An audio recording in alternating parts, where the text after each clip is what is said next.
Welcome back, everybody. It is October 10th, 2018, 8:41 p.m. We are continuing to follow now Category 2 Hurricane Michael, which made a Category 4 landfall. The first Category 4 landfall in recorded history, basically since 1851, particularly in the Panhandle area of Florida. This is the first time we have seen a storm of this magnitude hit this area in basically recorded history for the U.S. 919 millibar pressure makes it the third most intense hurricane to ever make landfall in U.S. history. We are already getting these astounding numbers from Hurricane Michael, and we are 8 hours away from its initial landfall, which was between Panama City and St. Vincent Island, right where they basically determined it would happen. And what I want to talk about now is some of the effects that we are now beginning to see as the eye wall has passed through the Panhandle and crossed the border of Alabama and Georgia, and now is officially in about southwest Alabama, about making its way past Albany.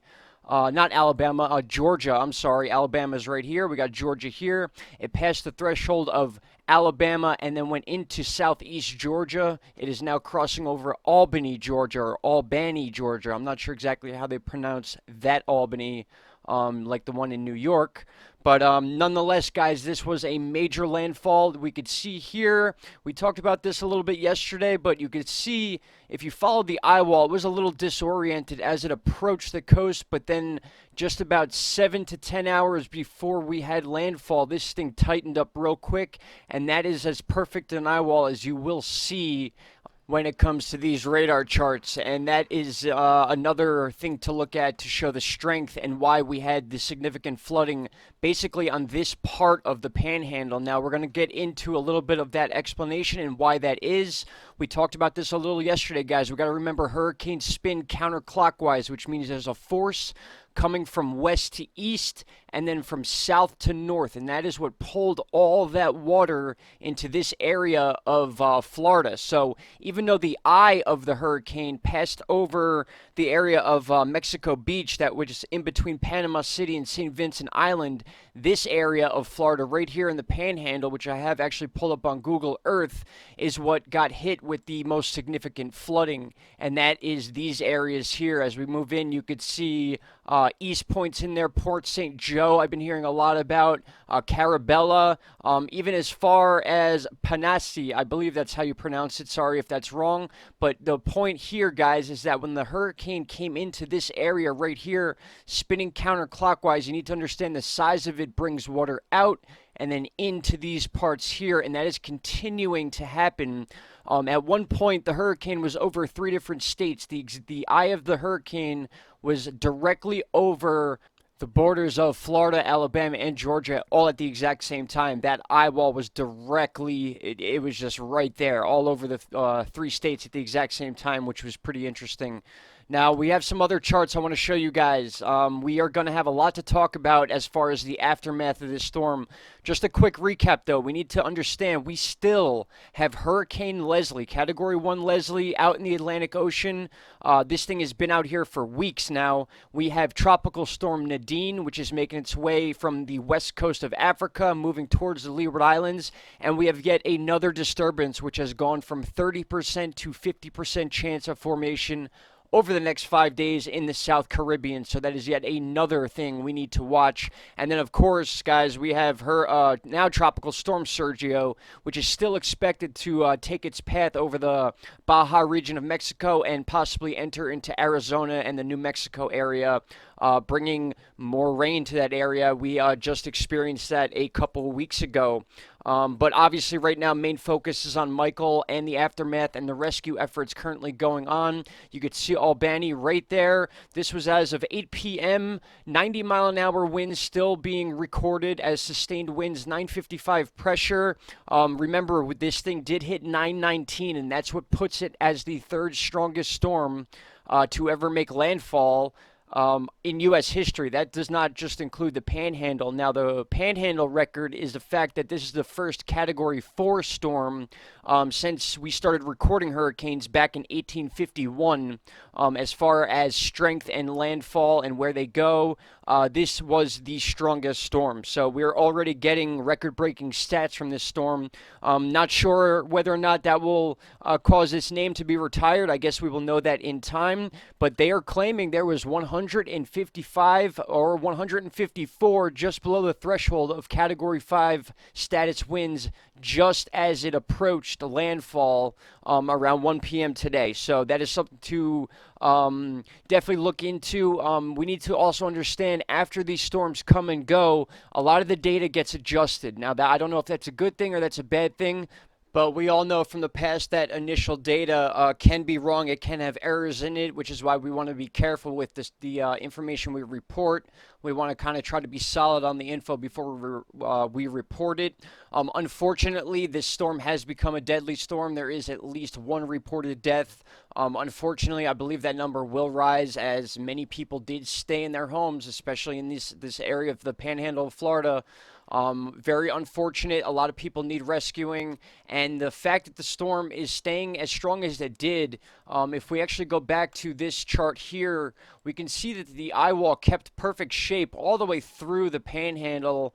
Right when it got into Mexico Beach there, there wasn't much of a decline in speed until right about here, right when we got to that point where it was over the 3 states at the same time, Florida, Alabama, and Georgia.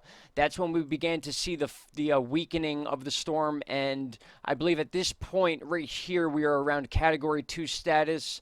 Right about here was Cat 3. They downgraded from the Cat 4 landfall, which was right at this area. And then you could see right about there was Cat 3, and then we had our Cat 2, which is where we currently are right now. And we can obviously expect that to continue to weaken as it is over land. The one concern will be obviously if this thing gets back over water and then begins to spin again. We need to just wait and see what happens. But for now, the concern obviously is in Georgia, and then in turn will be South Carolina. Let's look at a couple different charts here. Now, this one I find pretty interesting because it shows a pretty drastic change in direction.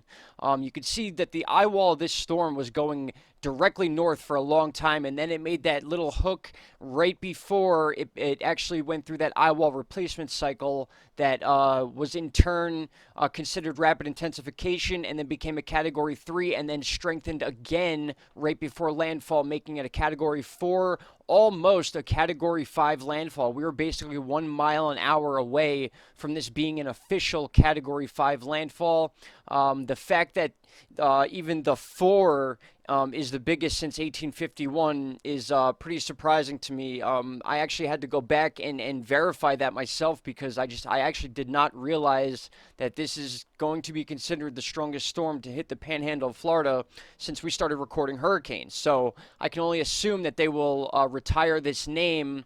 But again, that is for another video. But just a very interesting look at the angle and the path that this storm took, and the way it's going to continue to go. Now we got to look at this. This has been updated as of 8 p.m. Still hurricane warnings as far south as where the hurricane actually made landfall. Obviously, we're in Georgia now, where the central area of the hurricane is. And now we have the tropical storm warning stretching up all the way through North and South Carolina. And it's moving fairly quickly at this point, which is why the concern is there that this thing may extend back over water and begin another rotation. But once again, that will be for another video. As of right now, guys, all we can do is sit back and hope for the best. We know that there's almost 500,000 people without power right now. There have been buildings just completely decimated all over the Panama City and the surrounding areas. You could see some of these pictures here, just, total devastation where this thing made landfall. I'm not going to get into some of these videos only because of copyright reasons, but we know how this stuff works, guys. I pulled up a lot of websites here. You could check any of these out. This is a pretty eerie look right now near Tallahassee, Florida, which is just blacked out, total darkness. They have lost power all over this area of Tallahassee. Within that 500,000 people at this point right now without power. That will probably go up as the storm continues to stay strong. I mean, that's the biggest issue here is this storm. Even after its initial landfall. This thing kept its shape for a very significant amount of time, and that's what is allowing it to do as much damage as it's continuing to do in the state of Georgia. And again, it's going to move right through the middle here, and then South Carolina is going to be dealing with very significant weather, more than likely at least tropical storm force type winds, type rains, that type of situation. Now, I don't, again, the prediction part of me doesn't want to do this, but Category 1 could be something we see for the next 10 hours. So we might see this as a Category 1 as it enters South Carolina. It may be a tropical storm. It all depends on the effects that the land interaction is going to have and the speed it's moving and what other atmospheric conditions around it are aiding in this storm, if that's what the situation is. But just the eye wall alone hitting right where it did is we're going to be talking about this for a long time, guys, and especially now that the storm has passed this area and almost the hurricane has passed this area as a whole. Even though darkness has fallen in this area, rescue efforts will begin, and that's where we're going to start seeing those numbers of some we don't want to see and maybe some we do want to see. We want to see people showing up at the shelters. If they have not been found yet, they're talking a lot about that, about how people are already missing and how a very low number of people actually showed up at these shelters before landfall. So not only did they have the warnings ahead of time, they chose not to go to these shelters. But now, of course, after the storm has hit, those shelters are filling up very quickly, and that is always an issue. People always wait till the last minute, and now that's going to be something that the rescue efforts are going to have to deal with. And we will report on that as it comes in. So we have nearly 30 million people in the southeast in the crosshairs of this storm still. So even though we had a major landfall in Panama City in the panhandle of Florida, this storm is not over yet, guys. So those numbers will rise. The power outages will rise. It's just going to be a big cleanup and a big hassle for days and weeks to come. We all remember what devastation hurricanes can do, just like we had it with Puerto Rico. It's been over a year now, and they still have not even restored power to the entire island yet. Not that compares to a place like Florida or anything where we have access to more equipment and things that can fix that type of stuff. We are just not used to storms of this magnitude hitting these areas and dealing with the aftermath. It's been a long time.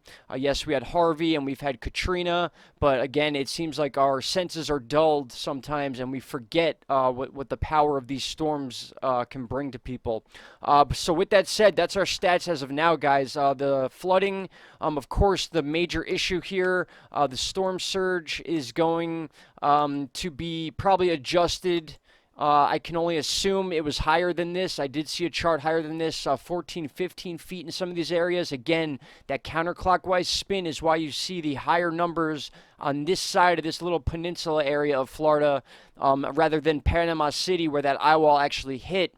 The more devastating flooding actually happened on the other side by St. Mark's as opposed to Panama City.